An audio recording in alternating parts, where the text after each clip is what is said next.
Hi everyone, Assalamu alaikum. I'm Abdul Basit, your English language coach.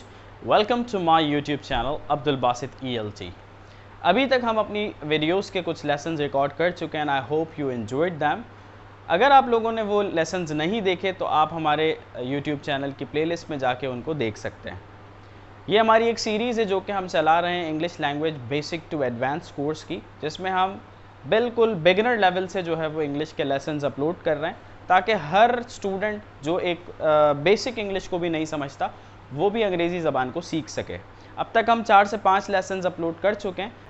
अगर आप ये video बिना सब्सक्राइब किए हमारे चैनल को देख रहे हैं तो I would request you to subscribe my channel as well as आप इसको अपने दोस्तों के साथ, अपने फैमिली मेम्बर्स के साथ शेयर कर दीजिए ताकि हर बंदा इससे फ़ायदा उठा सके। तो चलिए आज की वीडियो को शुरू करें। तो दोस्तों, आज का हमारा जो लेसन है वो है बी वर्ब्स के बारे में। अगर आप हमारे पिछले लेसन्स को पढ़ते हुए आ रहे हैं और हमारी वीडियोस आपने देखी हैं जो कि हम अपलोड कर चुके हैं, उसमें आपने एक चीज़ बड़ी कॉमन देखी होगी, जो कि हमारा पहला लेसन था ग्रीटिंग्स के बारे में, उसके बाद दूसरा लेसन था वेदर के बारे में। तो उसमें आपने एक चीज़ देखी होगी जिसको इज़ एम आर हमारा बड़ा कॉमन था उन लेसन्स के अंदर, कि हम इन 3 अल्फाजों का बड़ा इस्तेमाल कर रहे हैं, इज़, एम और आर। आज के लेसन में हम यही पढ़ेंगे कि भाई ये इज़ एम आर होते क्या हैं और इनका कहाँ कहाँ इस्तेमाल किया जाता है और ये कितने ज़्यादा ज़रूरी हैं when you are a beginner student. तो भाई देखिए, एक बात समझें कि ये जो इज़ एम आर होते हैं ये कहलाते हैं बी वर्ब्स। अब बी वर्ब्स क्या होते हैं भाई? Be verbs is am are होते हैं, और इज़ एम आर क्या होते हैं? वो बी वर्ब्स होते हैं। ये बड़ी अच्छी बात कही आप। वाह वाह, सुभान अल्लाह, थैंक यू। देखें भाई, is am are basically be verbs होते हैं, ये स्टेट वर्ब्स होते हैं। स्टेट वर्ब्स क्या होते हैं? ये आपकी स्टेट को बयान करते हैं। नॉर्मली अगर आप देखो तो 2 तरह के वर्ब्स होते हैं हमारे पास, एक होते हैं स्टेट वर्ब्स और दूसरे होते हैं एक्शन वर्ब्स।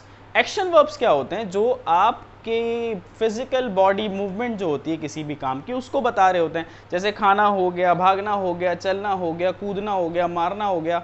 ये सारे वो वर्ब्स हैं जो आपकी फिजिकल मूवमेंट को बता रहे हैं, तो ये कहलाते हैं एक्शन वर्ब्स। उसके बरक्स ऑन दी अदर हैंड जो स्टेट वर्ब्स होते हैं वो क्या होते हैं? बेसिकली वो नॉन एक्शन वर्ब्स होते हैं, उसमें एक्शन नहीं नज़र आ रहा होता, वो आपकी हालत के बारे में, आपकी स्टेट के बारे में बात कर रहे होते हैं। और अंग्रेज़ी ज़बान में बहुत सारी चीज़ें ऐसी हैं जहाँ पर कोई एक्शन नहीं होता but you talk about it. जैसे फॉर एग्जांपल मैं अगर अपने बारे में बात करता हूँ या आप किसी के बारे में बात करते हैं तो आप कहते हैं भाई ये मेरा भाई है, ये मेरा दोस्त है, वो मेरा पड़ोसी है, वो मेरी क्लास में है, वो मेरे घर पर है, अब्बू ऑफिस में हैं, अम्मी किचन में हैं, वो बेड पर है, वो कमरे में है। ये अलग अलग आप जितनी भी चीज़ें देख रहे हैं इसमें आपको कहीं पर भी कोई एक्शन नज़र नहीं आ रहा। बेसिकली ये क्या है? स्टेट है। ये कहलाते हैं भाई नॉन एक्शन काम, जिसमें कोई एक्शन आपको नज़र नहीं आ रहा। जैसे मैंने कहा कि भाई my mother is in the kitchen, तो अब वो किचन में है, इसमें कोई एक्शन नहीं है। हाँ, शी इज़ कुकिंग, अब ये कुकिंग एक एक्शन है। तो ये जो बी वर्ब्स हैं इज़, आर, एम, इनका इस्तेमाल हम प्रेजेंट में करते हैं तब जब हम बताना चाह रहे हों किसी की स्टेट को, किसी की हालत को। ठीक है भाई, उसमें हम बहुत सारी चीज़ें यूज़ कर सकते हैं, हम उसमें एडजेक्टिव्स भी यूज़ करते हैं, उसमें हम प्रपोजिशनल फ्रेजेस भी यूज़ करते हैं। एग्जाम्पल देता हूँ, मैं आपको समझाता हूँ। तो आपको ये तो समझ आ गई कि हमने देखा भाई 3 तरह के हमारे पास अभी इस वक्त बी वर्ब्स हैं जो कि प्रेजेंट में किसी की हालत को, स्टेट को बयान करने के लिए इस्तेमाल होते हैं, जो कि हैं इज़, एम और आर। अब इज़, एम और आर कहाँ कहाँ इस्तेमाल होते हैं ये आप सबसे पहले समझिए। देखो, अंग्रेजी ज़बान में हमारे पास 3 तरह के पर्सन होते हैं। एक होता है फर्स्ट पर्सन, एक होता है सेकंड पर्सन और एक होता है थर्ड पर्सन। अब देखो, फर्स्ट पर्सन क्या होता है? फर्स्ट पर्सन होता है आई। अच्छा, ये आई नहीं है, बहुत सारे लोग इसको बोलते हैं आई। जैसे ये तो वो हो गया ना, जैसे आपको कोई लड़की है, उसको अम्मी ने बुलाया बेटा, तो वो कहती है अम्मी आई। It's not I at all, it's आई। आए हो मेरी ज़िंदगी में, हाँ वही वाला। तो ये है आए। अब दोस्तों देखो, एक है हमारे पास आई और वी। आई और वी बेसिकली ये कहलाता है फर्स्ट पर्सन। फर्स्ट पर्सन क्या होता है? जो बात कर रहा होता है। जैसे मैं अभी आपसे बात कर रहा हूँ तो मैं फर्स्ट पर्सन हूँ क्योंकि मैं अपने आप को आई बोलूँगा। ठीक है, मेरे लिए आप जो मेरी आवाज़ को सुन रहे हैं वो है सेकेंड पर्सन, जिनसे मैं मुखातिब हूँ। अब वो एक भी हो सकता है, वो 1000 भी हो सकते हैं। जैसे मेरी वीडियोस बहुत सारे लोग देखेंगे तो वो यू कहलाता है। सेकेंड पर्सन कौन होता है भाई? यू होता है। जैसे सपोज करो मैं हूँ आई, आप जो मेरी वीडियो देख रहे हो आप हो यू।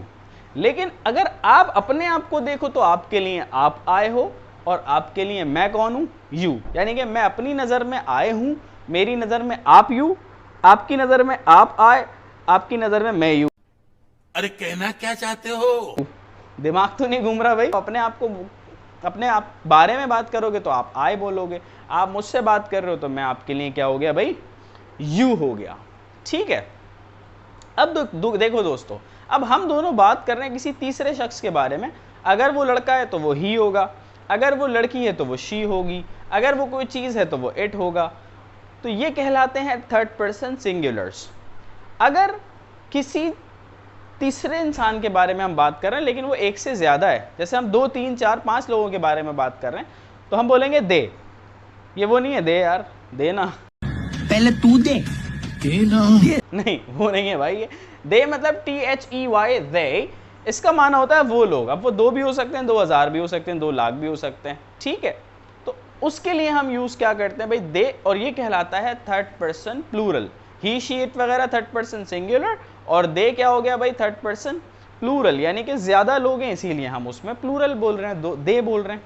तो अब देखो जरा दोस्तों, हम क्या करते हैं कि आई के साथ हम लगाते हैं एम, आई के साथ हम लगाते हैं एम, यू के साथ, वी के साथ और दे के साथ हम लगाते हैं आर, और बाकी जो बचे ही शी इट, अगर ही का कोई नाम है अली, अगर शी का कोई नाम है सारा, सना, जो भी हो सकता है, उसके साथ आप क्या लगाओगे, इज। तो आई एम, अब इस आई और एम को मिलाएंगे तो ये बन जाएगा am. We are, you are, they are, इनको मिलाएंगे तो उसको इस तरह लिखेंगे, यहां मैं लिख देता हूं। इसी तरीके से ही इज, उसको मिलाएंगे तो ही इज, शी इज, उसको मिलाएंगे तो शीज। ठीक है, इट इज, उसको मिलाएंगे तो इट्स। ये कॉन्ट्रैक्शन के साथ अगर हम लिखेंगे तो वो इस तरह से हो जाएगा। चलिए दोस्तों आगे बढ़ते हैं। तो हमने आपको बताया ये कहलाते हैं बी वर्ब्स, और ये कब इस्तेमाल होते हैं, जब हम किसी की हालत को बता रहे हो, जब हम किसी की स्टेट को बता रहे हो। जैसे अगर आपको हमारे पिछले वीडियो का लेसन याद हो, जब हमने ग्रीटिंग्स पढ़ी थी, तो हमने कहा कि मैं थका हुआ हूँ, आई एम टायर्ड। अब ये टायर्ड बेसिकली आपकी एक स्टेट के बारे में बयान कर रहा है, और टायर्ड इज एन एडजेक्टिव। तो हम बेसिकली इसमें हम एडजेक्टिव्स का इस्तेमाल करेंगे। अब बात यह है कि भाई सबसे पहले हमारा सवाल है भाई व्हाट आर एडजेक्टिव्स। देखो भाई एडजेक्टिव्स क्या होते हैं ये मैं आपको समझाता हूँ। जैसे फॉर एग्जांपल देखें भाई, एक दरख्त है, ये रहा दरख्त, एक और दरख्त है, ये रहा दरख्त। अब देखो हैं दोनों दरख्त, लेकिन दोनों में क्या फर्क है, कोई फर्क आपको नजर आ रहा है? आया ना? ये वाला दरख्त जो है वो स्मॉल है, और दूसरा वाला जो दरख्त है वो क्या है, बिग, यानी कि स्मॉल ट्री और अ बिग ट्री। ठीक है जी, आए जरा, ये देखें आपके सामने एक लड़का खड़ा है, वो देखें आपके सामने एक और लड़का खड़ा है।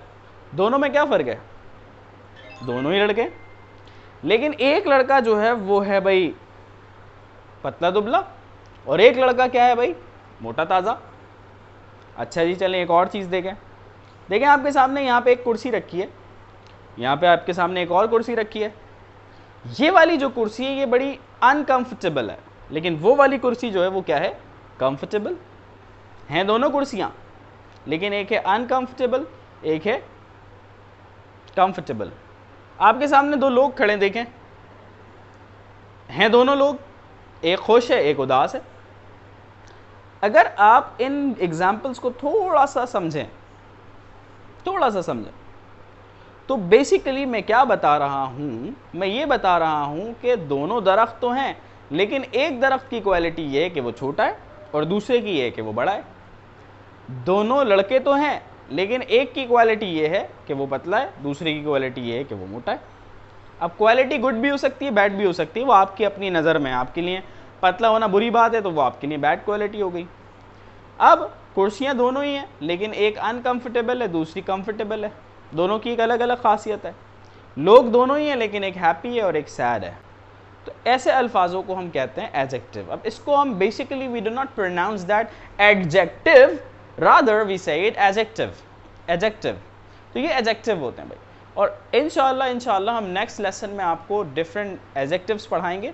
अगर आप लोगों ने हमें टिकटॉक पे फॉलो नहीं किया है तो आप हमें टिकटॉक पे भी फॉलो कर लीजिए, because I keep uploading there short videos.